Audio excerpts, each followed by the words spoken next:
25 years of community banking, Fredonia Valley Bank is proud to remain a local community bank, confident in offering the latest technology and excellent service in all we do. Drop by anytime and pay us a visit. 602 Cassidy Avenue, Fredonia, or 226 Commerce Street, Eddyville. Member FDIC, an equal housing lender. The Princeton Optimist Club invites you to enjoy all the activities of the Black Patch Heritage Festival this weekend. The parade will be Friday night starting at 5, line up in Butler parking lot starting at 4. Saturday will be a day filled with fun things for everyone. Pancake breakfast, Butler reunion, dog show, art on Main, FFA pedal tractor pull, petting zoo, BFW cakewalk, horse show, gospel singing, square dance, Justin Reynolds band, and alumni soccer game, along with all your festival favorites from 8 a.m. till 9 p.m. in downtown Princeton. Everybody loves a good ribeye steak, right? You won't find a better steak around than the 16-ounce hand-cut, in-house seasoned, charcoal-grilled ribeye steak at Adams Breezy Hill Farm Restaurant. The only thing that makes this steak better is a good special. So Friday, September 6th and Saturday, September 7th, enjoy their buy one, get one half-off ribeye special. You might want to get reservations. Call 270-365-1234. Adams Breezy Hill Farm, 1222 Cadiz Road, Princeton. Dunks Used Tires and Wheels, where the customer is always number one. So when life's throwing you a number two, just remember, Dunks Tires and Wheels, because we'll be here for you. We sell used custom wheels and tires and do plug and patch repair. We have all tread styles and sizes in stock. Open Monday through Saturday, 9 to 5, and on call for emergencies. Call 270-963-6391. Dunks Used Tires and Wheels, where the customer is always number one. Bows and Cleats Boutique will be at Black Patch this year. They're excited to bring their local school designs, including their popular Basic Spirit Tee. You can choose your shirt basic tees to Raglans and then choose your favorite design for your shirt from the many Bows and Cleats custom designs. Tigers, Lions, Rockets, Cardinals, Wildcats will all find school spirit. Look for the Bows and Cleats Boutique booth at the Black Patch Festival in Princeton and get your school spirit on. This is Todd Griffin inviting you to join Dennis Stevens, Bob Hayes, and me for Caldwell County Tiger football. It promises to be another exciting season on the gridiron for the Tigers. You'll be able to catch all the games on air right here on 103.3 and 1580 AM WPKY and online at WPKYonline.com and, of course, on your free WPKY app. You'll be able to find complete game recaps, photos, and videos at yoursportsedge.com following the game. Remember Caldwell County Tiger football as the Tigers travel to the Stadium of Champions in Hopkinsville this week to take on the Hoptown Tigers. Kickoff at 7 o'clock, pregame at 5:30 on 1580, 103.3, and WPKYonline.com.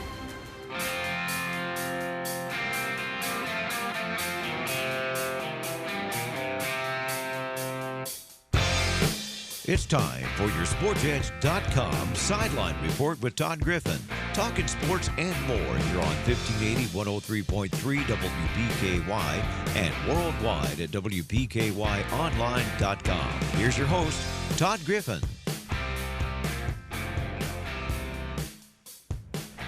And good morning, everyone. The Sideline Report is on the air from 1035 West Main Street in Princeton. This is Todd Griffin in the WPKY studios, and welcome to the show today.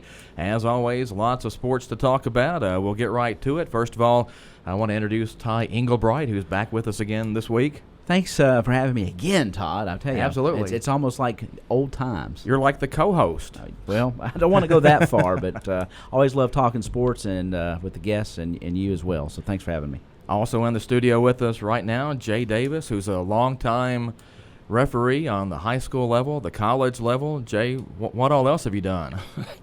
Well, if Gail was still here, Todd, she'd say that was my number one priority and not her and the kids. But started when I was in college, and at that time they had classes, and you could get a credit for going, or half a PE credit, if you will, for going to class, and the test at the end of the semester was the registration test with NFHS. So I haven't quite refereed as many years as KHSA says I've been registered, but it's on there for a long time. Well, do you have any idea how many games you've called over the years? Any ballpark figure to throw out there? Todd, I have no idea. I started umpiring when I was 14 years old, doing Little League and stuff in Henderson, where I grew up, and not actually high school sports until 1972 when I moved here to coach high school here. Yeah. I started doing high school basketball in 1972. Wow. So there's a few games there. Yeah. Few games there. About as long as we've been alive, Todd. Yeah. Yeah. Not quite, but there's almost. There's an old man in the room, you might say. Well, that's all right. We're going to talk about a lot of sports stuff and a lot of different directions we can go this morning. And first of all, though, we need to get to a break. But Ty Englebright's here. Jay Davis is in the studio with us. And, again, we'll be talking all kinds of sports here on the Sideline Report this morning. So stay with us. Right now, need to get to a break. So back after this on WPKY. Need cash fast? Get the money you need. Call ABC Finance now. Life doesn't always go as planned, and sometimes money is tight when you need it most. At ABC Finance, we're here for you. Hi, this is Jody Lamb at the Princeton ABC Finance location. And this is Todd Morris at the Hopkinsville location. And we can help you in a pinch, even if your credit is less than perfect. At ABC Finance, we provide loans up to $15,000 and the individual attention to help you get your finances back on track. We are locally owned and staffed, and decisions are made quickly, usually within an hour. No appointment is needed. Walk-ins are welcome. You can even give us a call, and we will take your application over the phone. Or you can apply online at abcfinanceonline.com. And like ABC Finance on Facebook. ABC Finance in Hopkinsville on Fort Campbell Boulevard next to O'Charlie's and in Princeton Plaza. ABC Finance. All loans subject to normal credit approval. Here is a reminder from your Princeton Electric Plant Board. Tampering with an electric meter is dishonest, dangerous, and against the law. If you steal electricity by tampering with an electric meter, you risk arrest and your life. Tampering with meters results in increased utility bills that everyone has to pay. If you see anyone tampering with a meter, please call Princeton Electric Plant Board right away at 270-365-2031. Princeton Electric Plant Board, Princeton's #1 energy source. Black Patch Grill is excited to continue bringing you the taste of Ireland on our menu. Traditional Irish dishes are available for lunch and dinner, so enjoy your favourites like the Irish burger, bangers and mash, shepherd's pie or beef and Guinness pie. And don't forget fish and chips every Friday night. Enjoy the beer of the week with your meal or one of our specialty cocktails. Black Patch Grill is downtown's place to relax and enjoy a meal with friends and family. Black Patch Grill, Main Street, Princeton. Check us out on Facebook. Enter your soccer mom in the YourSportsEdge.com Sports Mom of the Month contest, presented by Save More Drugs, GNC Hopkinsville, and Joel's Bakery and Cafe. Enter today at YourSportsEdge.com.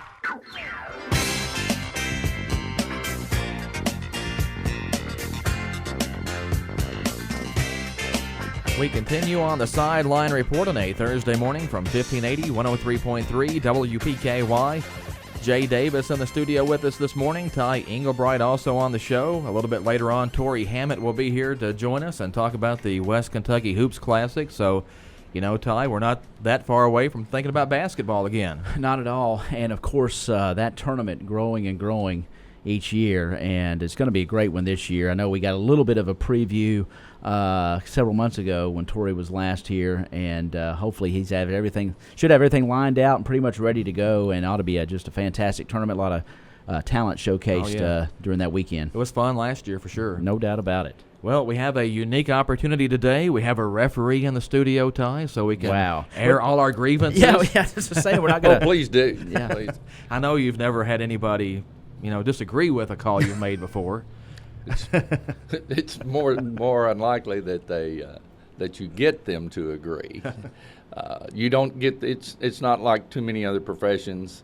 I have a good friend in Clarksville who's been a police officer, and he compares his refereeing experiences to a police officer. People, you pull up and you blow your whistle, or you pull up and pull the blue lights on, and it goes negative real quick. So, not a bad analogy. Not a bad analogy. One thing we want to know about going into the football season, we've just started, what are some of the new things as far as the referees are concerned in high school football this year?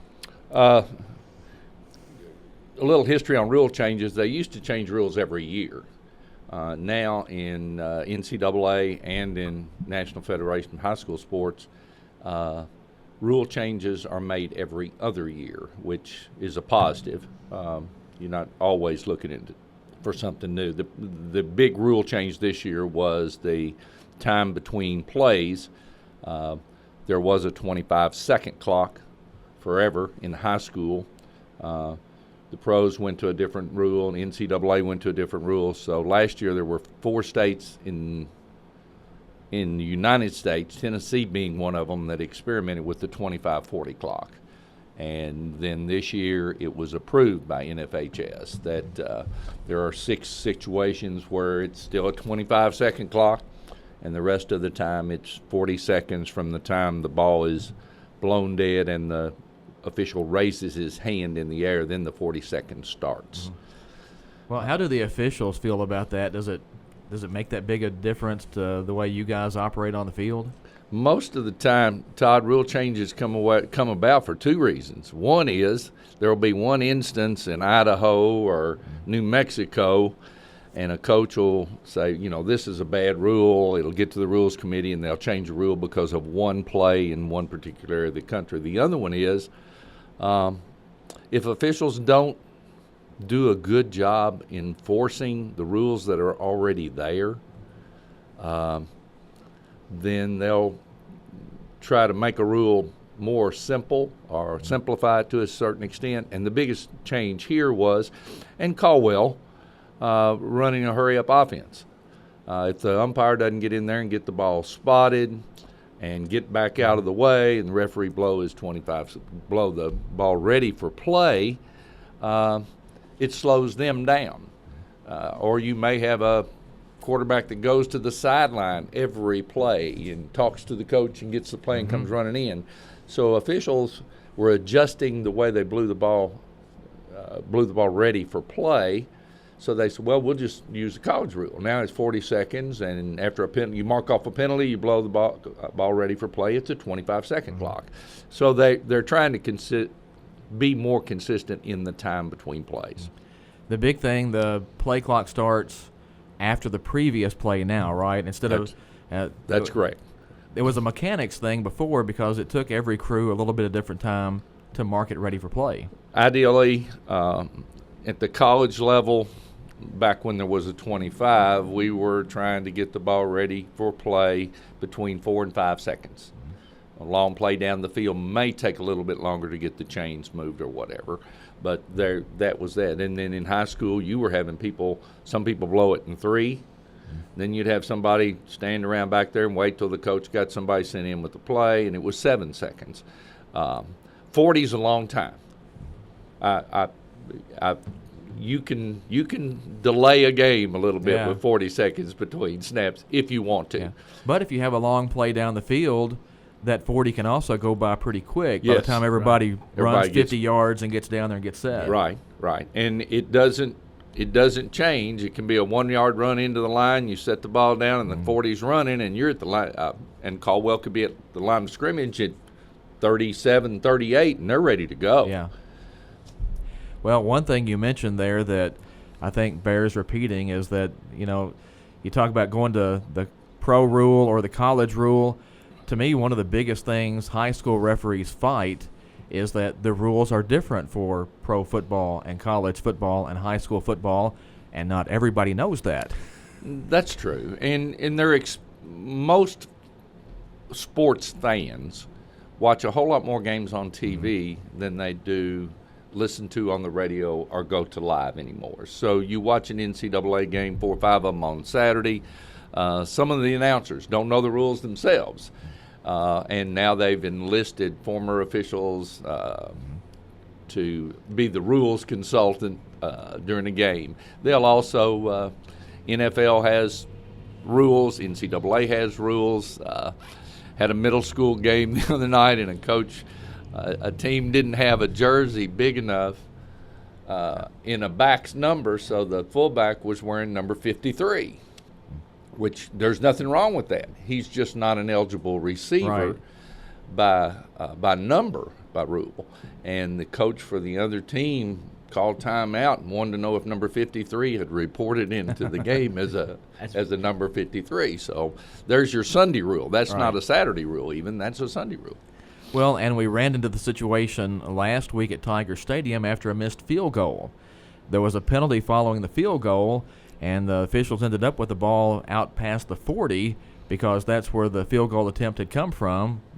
And then tacked on the 15? And tacked on the 15. But in high school, any kick that crosses the goal line is a touchback. Correct. So everybody's used to seeing in the pros the ball come back to the point of the kick, but it doesn't. In high school, if that kick crosses the goal line, it's a touchback. It doesn't matter if it was a 72-yard field goal attempt. If it goes across the goal line, it's a touchback that comes back to the 20. And the key there is it has to cross the goal line. Right. Otherwise, it's just a scrimmage kick. If it rolls dead on the 2 like a punt, it's a live ball. Then it's a live ball at the 2 for the receiving team. So I'm guessing that's a situation you run into quite a bit on the sideline when somebody's yelling at you. Another thing I hear all the time at high school games is the pass wasn't catchable. Can't be pass interference because it's not catchable. That's not a high school rule. And one of the changes last year, not this year, but one of the changes last year was face guarding in high school used to be pass interference. Now the common term at the college and professional level is he didn't play the ball or he didn't turn his head and find the ball. High school kids, middle school kids, they're running down the field, got a man, they don't turn and look back for the ball very often. And so face guarding was a pass interference. That changed now. If there is no contact, it's not pass interference. You can be face guarding, but you can't, if you don't have contact, it's not a pass interference call. And see, I don't think a lot of people realized that call either. So right. Well, there's a lot out there. Yeah. People have asked over time, Todd, what's the guy that's been the sports announcer over at Hopkinsville at WHOP for a long time, Todd Hamilton. Yeah. Todd and I used to have some conversations on his show. He'd call about a rule, but Todd's he said, which one's the hardest to referee? Well, football is the most complicated rule book because you have exceptions. It's this, but if this happens, or if there's 2 penalties, or if there's if it was behind the foul or in front of the end of the run, basketball is probably the fastest. It's there's not much time to make a decision. Baseball a little bit slower, and it's slowed the game tremendously down. You and I talked about how slow baseball is at all levels now, but the football rule book is by far the most complicated of the rule books. Even though all of them only have maybe 10 rules in them, the rules get a little tough. Well, we're talking about football with Jay Davis, and of course you also referee a lot of other things. How many college games have you reffed over the years? Just football, basketball, baseball? I've never done college baseball. My first college experiences were in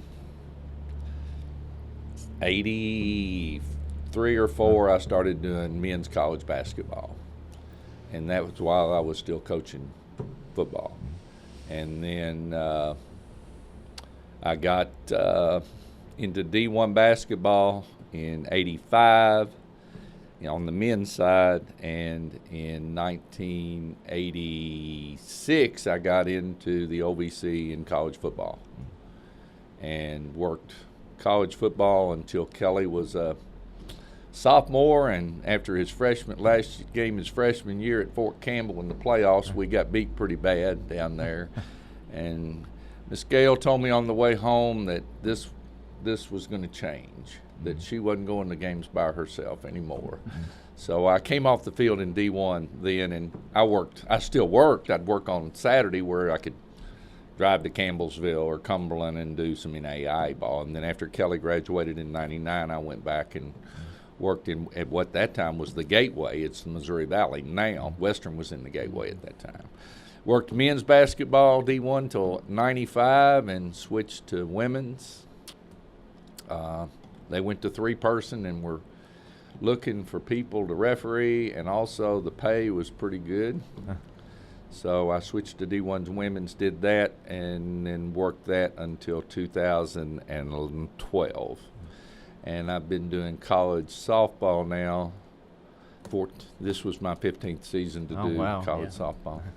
What's it like out there, Jay? Especially, I think, on the basketball court. It's a little bit more closed in, a little bit more intimate, I think, with those in the stands. But do you block it out, most of it, and you're concentrating so much on the game, or do you have every once in a while one of those disgruntled fans where they think you may have blown a call, whether you did or didn't, and it just grinds on you? You can't. I mean, how in the world are you just in the zone? How does that work?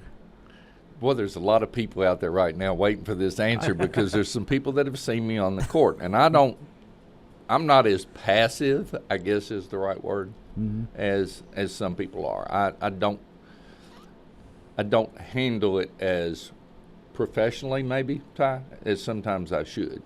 My uncle used to sit at the end of the old Butler gym in the chair, and he was over there to watch the door.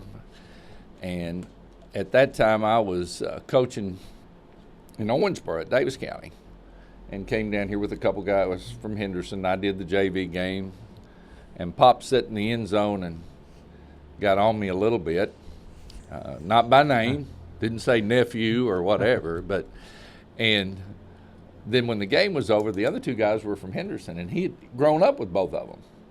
And he came in and started talking to them, and one of them said something to him, and he said, well, I'm just having fun.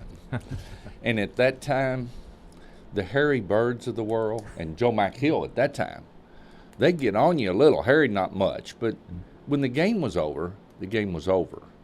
And Norman Manasco was terrible during the game. I saw him, he was over here at Heaton's eating lunch one day a couple weeks ago, and we talked about that. It's changed significantly, Ty. And of course, when you consider and not for the better. 1972 to now, and then you have fans and coaches, and I will have to say it's worse at the high school, middle school, and little league level now because there's not many people in the gym. You go to an NBA game or some college games, you don't hear anything. Kelly, my son works Division I men's basketball, and I'll go watch Kelly work. I hear more of what's said by sitting up in the stands than what Kelly or Ford Wayne or any of the people that do this would ever hear out on the court. Unfortunately, when I've been in the second region refereeing basketball, except for 2 years since 1972. I'm refereeing for grandchildren now. Well, really, probably a couple great-grandchildren out there when I think about some of the people.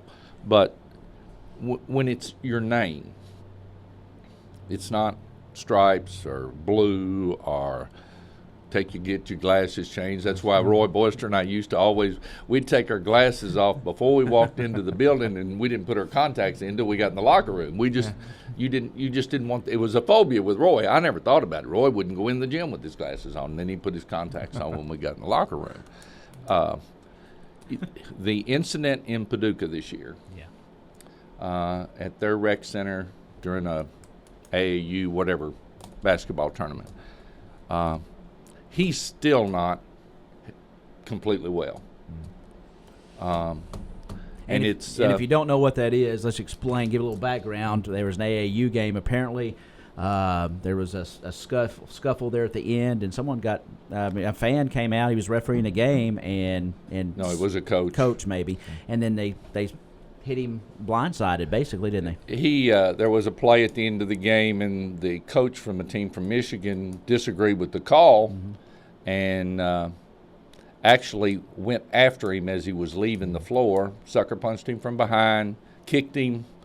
He ended up in Vanderbilt, significant health care bills, and some health issues that are still there.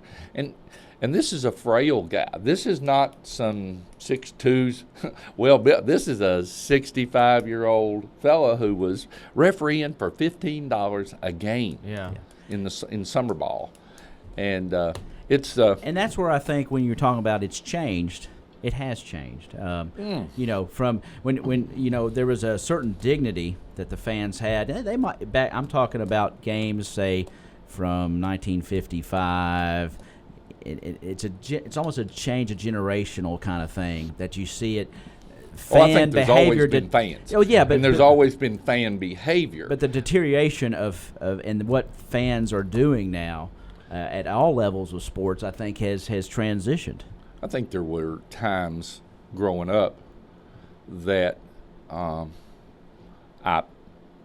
I played with a little bit of intensity myself in high school and college. I was little, and my high school coach, Bull Dawson, and my college coach for 4 years, head coach, was Jimmy Fikes.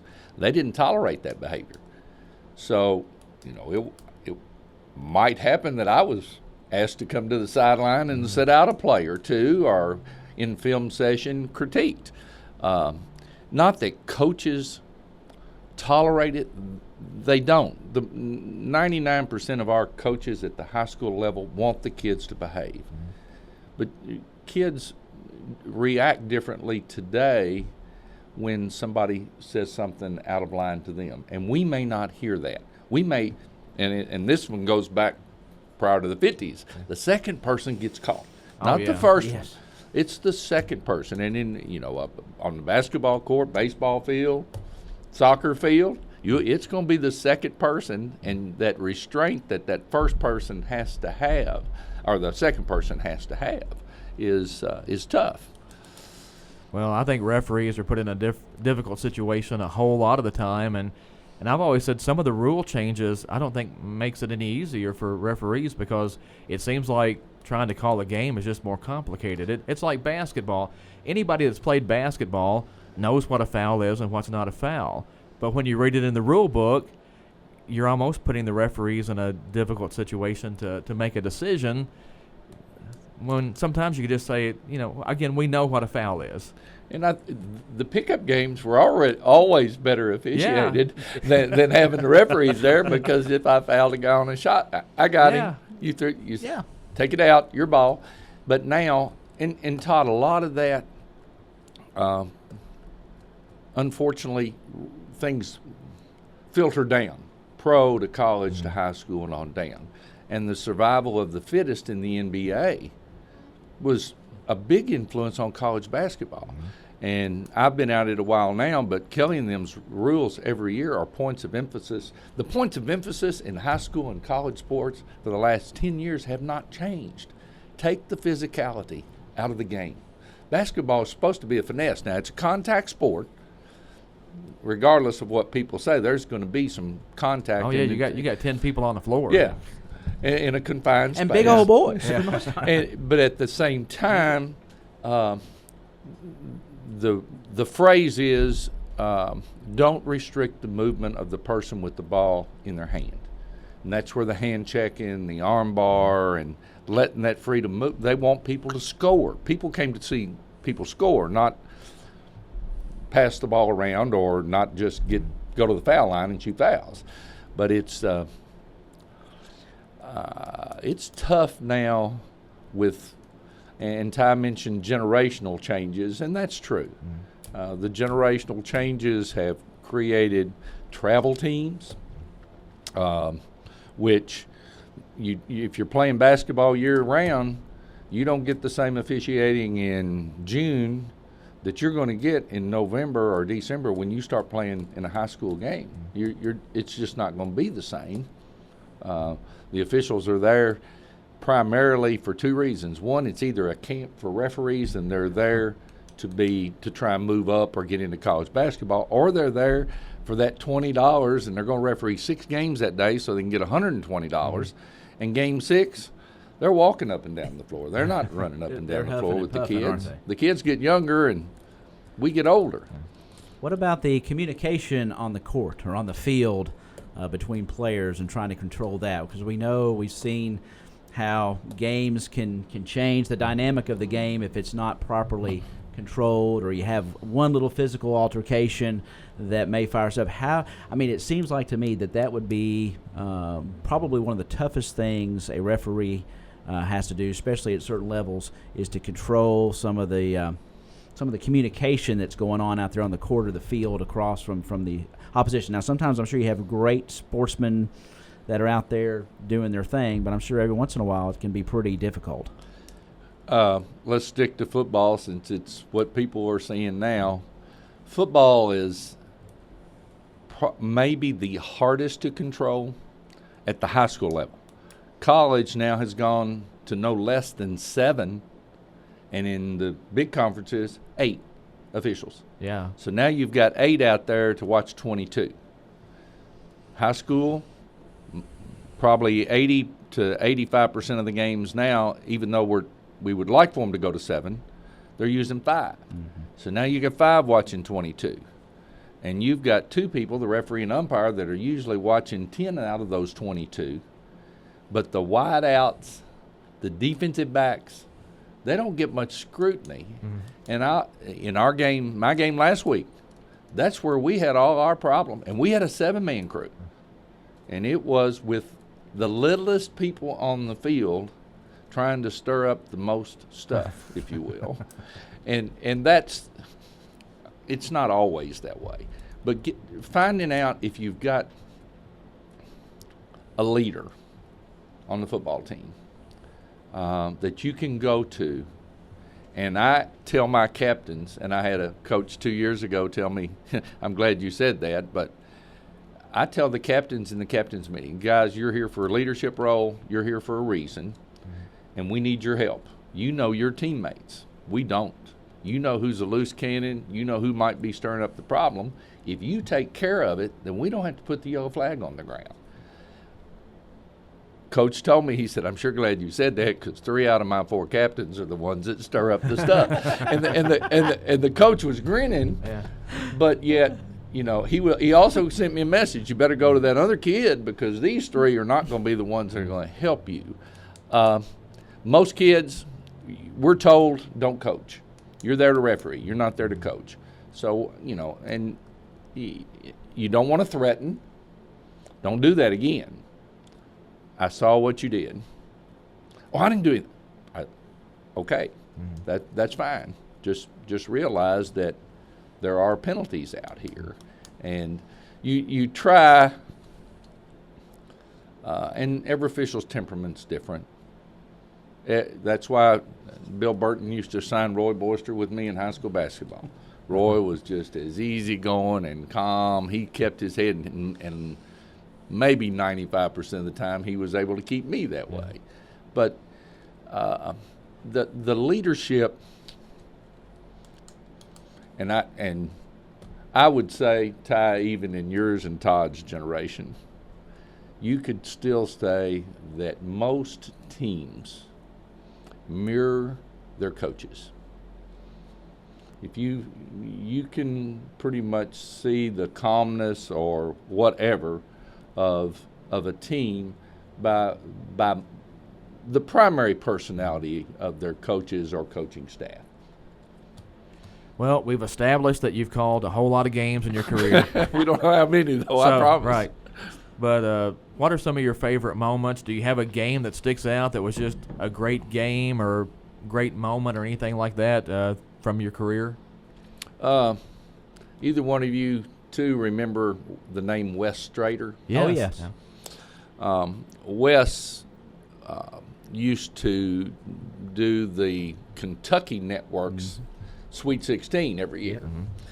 And let's see if I can remember a year, 88, 90, and 92. 1988, I worked the very first game in the boys' state tournament in Freedom Hall that year. And it was my first year to do the boys. And Larry Boucher had a habit, if it was your first year, he didn't give you time to be nervous. You walked out of the meeting at 10:30 that morning, you had your bag in your hand, you went straight to Freedom Hall, got dressed, and went and refereed. I was with a guy from the first region, his name was Mike Carter. He was from Mayfield.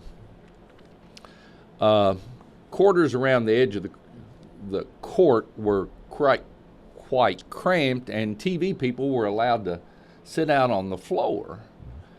And I was at the end of the court opposite the scorer's table, and there's a fast break, and I turned to go the other direction, and this TV guy's sitting there with his feet spread out, and I trip, and I fall down, and the pants are polyester.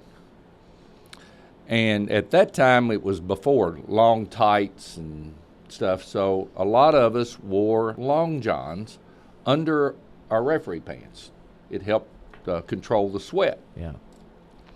Well, I turned, fell, burned a hole in the knee of my pants.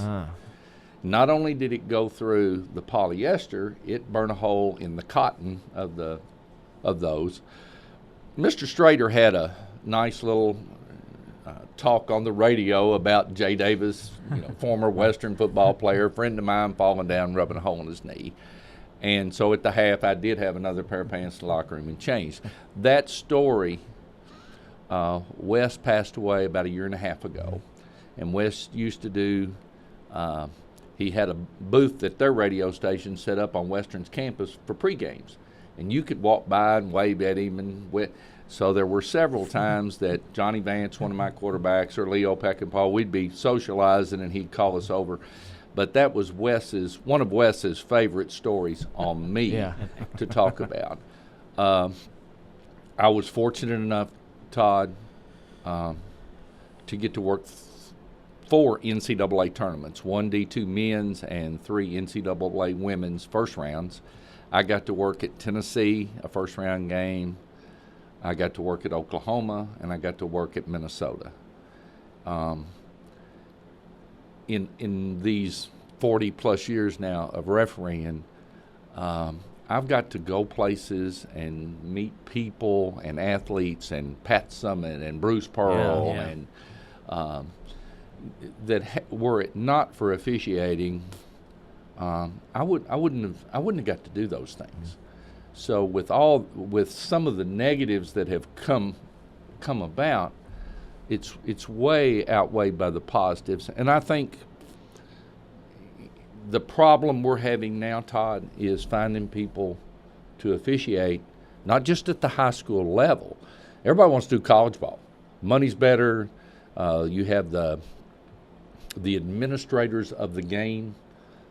You don't have as much conflict with fans and even players at the college level. Now, I'm going to say D2 and on up, or FBS and D2 basketball and on up. Now, you can still run into some problems at some JUCOs and NAI, not NAI as much as junior colleges anymore. But getting people to get into it they'll come in for a year in basketball now, and they're going to do middle school and JV. A freshman. 1 year, they'll call Dwayne Crick, or they'll call Brett Miles, David Pentecost in the 3rd region. They'll call and say, somebody wants to buy a shirt cheap, I got one they can buy, because I'm not going back out there. But I've been very fortunate, Todd, very fortunate. Well, we appreciate you coming in today. I wish we had more time, because there's a lot more places. Yeah, there's a lot more places I would like to go, but you have to come back again and join us on the show, and maybe next time we'll talk more basketball. The NCAA does have a big basketball rule change. Really? Oh, they moved the line back. Oh, yeah, the three-point line has been moved back. So now they'll the skill level will have to be improved, and there'll be more loose ball rebounds. And if Larry Bird was still in college, he'd go, nah, who cares? Matter. Yeah. Thanks, guys. I appreciate it. Good talk, Jay. Thanks. That's Jay Davis, and we'll continue on the Sideline Report here in just a bit. Torrey Hammond is waiting, and we'll talk to him about the West Kentucky Hoops Classic, so stay with us as the Sideline Report continues here on 1580, 103.3 WPKY. Here's your WPKY Weather Edge Weather Center forecast. Sunny skies today with a high around 82. Clear overnight tonight, low down to 59. Sunshine returns for Friday, a high 89. And clear Friday night, a low down to 64. Weekend looking great. Sunny skies Saturday, a high 82. Sunday, a high 87 with overnight lows in the low to mid 60s. Again, for today, you can expect beautiful sunny skies with a high of 82. Your WPKY Weather Edge Weather Center forecast is brought to you by Bella Marie Boutique, now with 3 locations, Princeton, Hopkinsville, and now open in Madisonville. Follow Bella Marie on Instagram and Facebook. The 2019 Black Patch Patch Heritage Festival, presented by the Princeton Optimist Club, is coming September 7th to historic Princeton. Come enjoy the sights, sounds, and food of the 2019 Black Patch Heritage Festival. Tune in to WPKY 103.3 for live coverage. Brought to you by West Kentucky Real Estate, Matt Schock Attorney, Caldwell County Attorney Roy Massey, and Caldwell County Medical Center. The 2019 Black Patch Heritage Festival, September 7th in historic Princeton. Since 1978, Perry's Floors & More has been selling, installing, and servicing homeowners throughout Western Kentucky with quality flooring and workmanship. Perry's Floors & More carries luxury vinyl plank and luxury vinyl tile, carpet, window treatments, and more. Brands like Mannington, Shaw, Tarkett, Beaulieu, and Flexitech. Quality brands, excellent customer service, combined with 40 years experience is why they say you can walk on our reputation. See Bill and Lucy at Perry's Floors & More, 127 West Market Street, Princeton.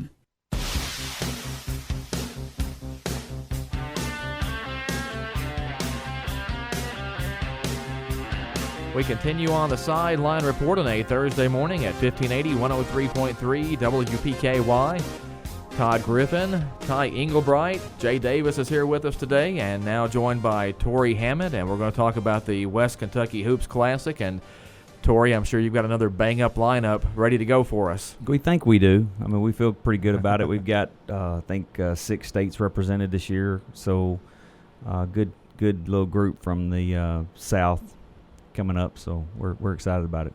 Well, and the last few years, I mean, the lineup has just gotten better and better each year, and I thought last year was the best event you guys had, and the year before was pretty good. So yeah, last year we ended up, you know, you look back now, the Keon Johnson kid from Webb, he's like a top 10 in the nation, just committed to Tennessee, so there was some studs on that team. One of those teams ended up in the National Fab 50, and then one of them just outside honorable mention in the South Papa, Oklahoma, and then the Center Hill, Mississippi ended up in the top 50.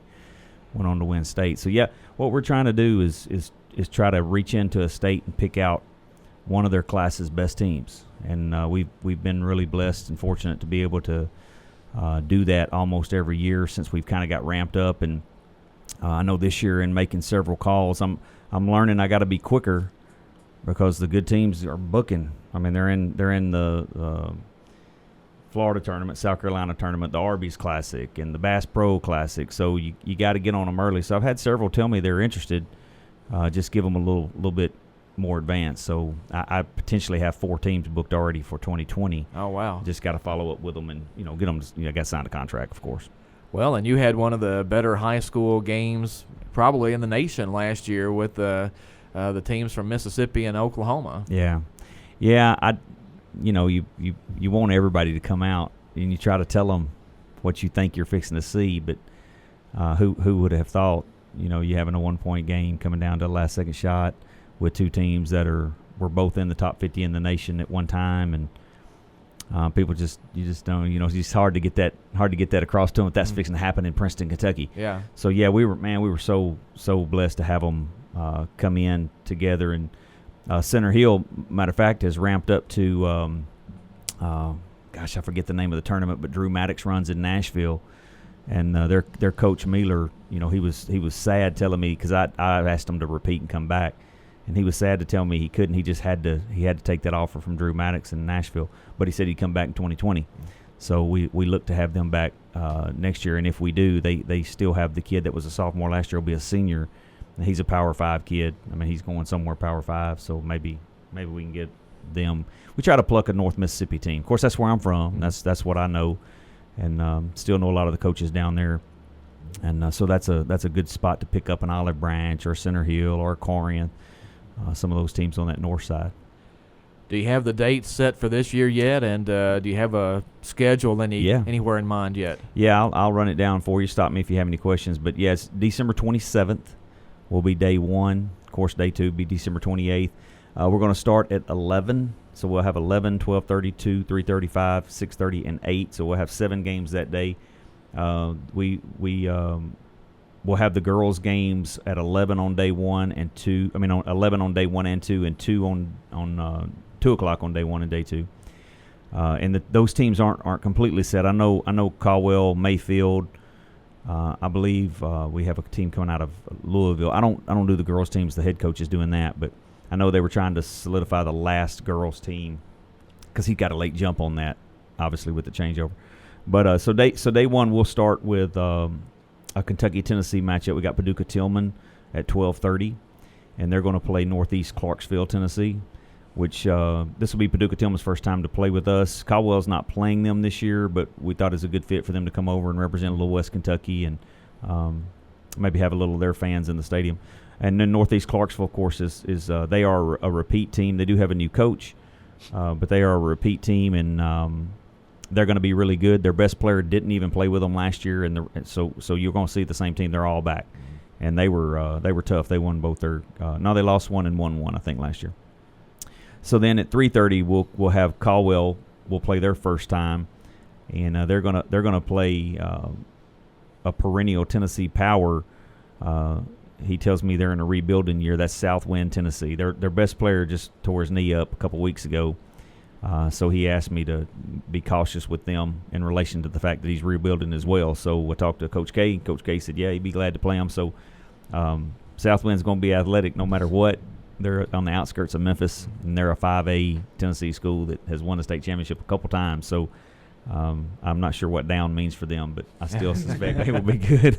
But give Caldwell a good test, give them good experience. I have noticed that the games we've played in this tournament, we've played up to the talent. Like, we've played really good in this tournament. Won a few times, lost a few times, but man, we've played some good games. So that'll be a good test for them. 5 o'clock, South Doyle, Tennessee, out of Knoxville. That'll be a Tennessee matchup. We try not to do that, but we just got we get fortunate to have a lot of Tennessee teams want in. So they're going to play Memphis Ridgeway, which has been here in the past, not last year, but they're a high quality, well coached team, very well mannered team. South Doyle, Tennessee against Ridgeway, Tennessee. So that's Knoxville versus Memphis, and then next Evansville, Bosse. They will play. Last year's 3A Mississippi runner-up, Holly Springs, Mississippi. Holly Springs got a Power 5 kid as well. I talked to the Evansville coach about that, and he said, "No, give them to me." He said, "I think I'm going to be good." So I'm not 100% sure everything that he's got. I know he's got a big kid. I don't know, maybe a 6'9" kid or 6'8" kid. 6'9". So he didn't want to shy away from playing Holly Springs, and Holly Springs is going to get it. I'm telling you, they're going to get it up and down the floor. And I told him that. I said, listen, they're going to come wheels blazing, and they expect to win the 3A state Mississippi title this year. And then we have what I believe is our, just on paper, our best team out of Pinson Valley, Alabama. Pinson Valley 6A. They won the state tournament last year. Didn't lose much. Thinks his best two players are back. Going to be probably a Power 5 and a mid-major kid together. So he's loaded and ready to go. He had heard about our tournament, which is great that's happening. This will be our first time to have a team from Alabama. So I've tried to get an Alabama team, and they have a huge Huntsville, Alabama tournament. So they're good teams. Just either they've been in it so many times we can pluck one of them, or they're steady with that tournament. So we've been fortunate to get one this year. So that's Pinson Valley, Alabama, and they're going to play North Little Rock, Arkansas. North Little Rock's been a 5A Arkansas state champion a couple times. He's going to be good. He's big. He's got multiple, 6'5", 6'7" kids. So that's going to be an incredible matchup with an Alabama-Arkansas matchup right there. So now that you know the teams that are in it, the following day we'll come back in Evansville. We'll play Memphis Ridgeway, so we'll have an Indiana-Tennessee matchup there. Paducah-Tillman will play Southwind, Tennessee. South Doyle, Tennessee. Knoxville will play North Little Rock, Arkansas.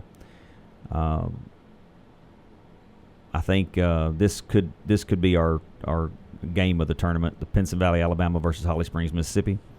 They're going to play each other at 6:30, and then Caldwell will close with Northeast Clarksville, Tennessee at 8 o'clock that night. So Caldwell will get another chance at Northeast Clarksville. They beat them about 14 points last time they played them. So Daniel said, "Yeah, let me have another crack at them." So we'll see what's going on there. But so yeah, I didn't count the teams to be sure, but Kentucky, Tennessee, that's 2. Mississippi's 3, Indiana's 4, Alabama's 5, Arkansas 6. So yeah, six states represented for this year, coming to West Kentucky. So we're selling it as an opportunity to come play a basketball tournament in the greatest basketball state in the nation. It's a bluegrass basketball state. So teams are getting more interested, and some coaches like Coach Mealer at Center Hill has passed our name to several people. Matter of fact, I've given names to him to coaches to say, call him, ask him about it. Some of the highlights of what we will do that weekend, of course, will be the basketball, but things that sometimes the fans don't see. I had 2 coaches tell me the best part of the event was the First Baptist HR Ministries morning breakfast on day 2.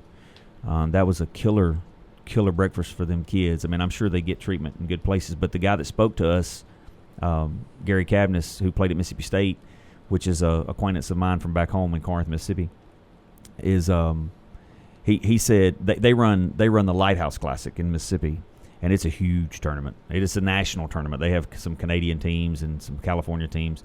But he said they were going to, after he came and spoke at that, he said, man, we're going to try to implement that in our tournament to do a similar type deal. So that was a good foot forward for Princeton and Caldwell County to be able to do that, and that was a highlight for several of the teams.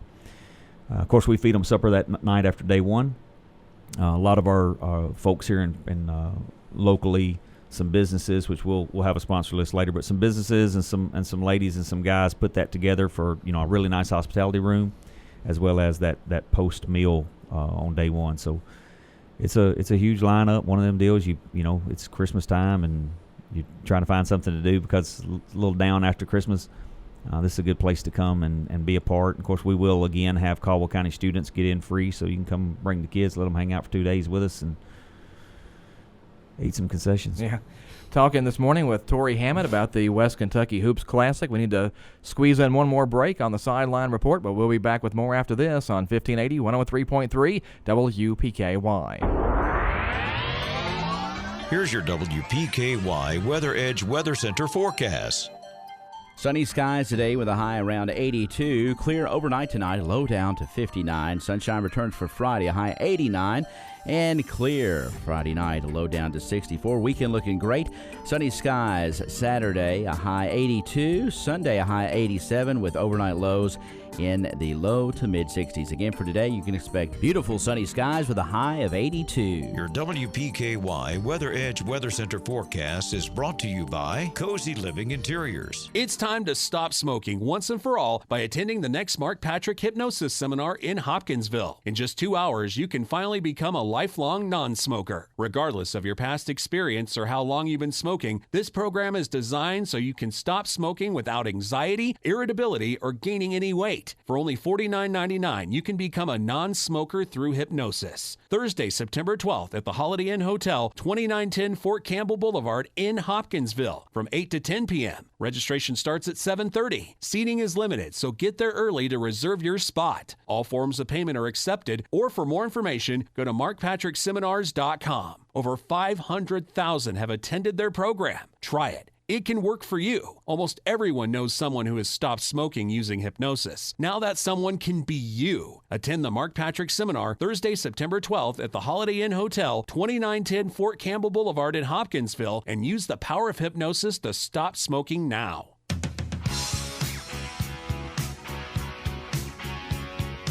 We are back on the Sideline Report on a Thursday morning at 1580 103.3 WPKY. Don't forget about Dave's Deal of the Week at U-Ride in Princeton. This week it's a 2007 Chrysler Aspen, gray in color. See Dave for details at U-Ride in Princeton. That's U-Ride, 310 Marion Road, Princeton. Telephone 270-365-3215. Do want to throw a shout-out to the Lady Tiger volleyball team winning the second region All-A Classic last night, beating University Heights. University Heights was the top-ranked team in the region, but not next week. Not next week, and congratulations to them, and what a fantastic showing. And, what I think going back, of course, we will have our first volleyball game tonight with Sue Stone on the call. This is Volleyball Thursday on WPKY. Check that out. I think that Hopkins County Central out of the cab. District game. So a district game, and coming off the All-A final, congratulations. It's going to be a great start to the season, and we get to go to Richmond. Yeah. Still got Tori Hammett with us. Still got Jay Davis here. And, Tori, you talked about the West Kentucky Hoops Classic, and you mentioned a little bit the breakfast and the speaker, but I think the Christian component to the tournament is really a pretty big draw for you guys. Yeah, I mean, it was, last year was the first year. kid at each table got a basketball. We had $330, I think, worth of gift cards that we gave away. The breakfast was super. It was all you wanted if you wanted all, if you wanted a lot. But it was good stuff. It was light stuff as well. Had a little bit for everything. Some of them teams kind of play kind of quick, so they can't just come in there and gorge yourself. But every team attended that but one. So it's just a good event. And Gary, of course, played at Mississippi State, which, man, that was tough for me to turn Gary loose as a Mississippi State player. I couldn't believe I was doing it, actually. That's what I told him. But he's a great guy. Runs a ministry similar. Works with kids in Corinth, Mississippi through the Lighthouse Ministry. So he had a great word to give them kids, motivation, spoke into their life, and it made an impact. It made an impact on them. So it's certainly an asset that to the event that gives a coach like the one in Center Hill the opportunity to say, hey, man, you need to get your kids in for that too. That's a great part of the event. So. Yeah, I mean, we try to treat them with as much hospitality as we can. I mean, we are limited a little bit in the area of things that we can put them into and have them do. So having Brother Harold's, that was his brain thought. That gave us something really good to offer to the kids to give them, because you can't go to the mall or nothing like that. So it gives them a kind of a cool thing to do that morning. So it's good. It's become just a super event. Yeah. Fantastic. And, of course, like you said, kids out of school, Christmas is over, a couple days, and what a great way to spend a weekend, and especially for the kids here in our school system, to have a chance to go out there and see their friends again, go over Christmas break and watch some great basketball and just have a great time. And, I mean, this thing is getting bigger and bigger each and every year, and congratulations to you all and to all the sponsors out there that you all organize and put this thing on, because it has put Princeton on the map.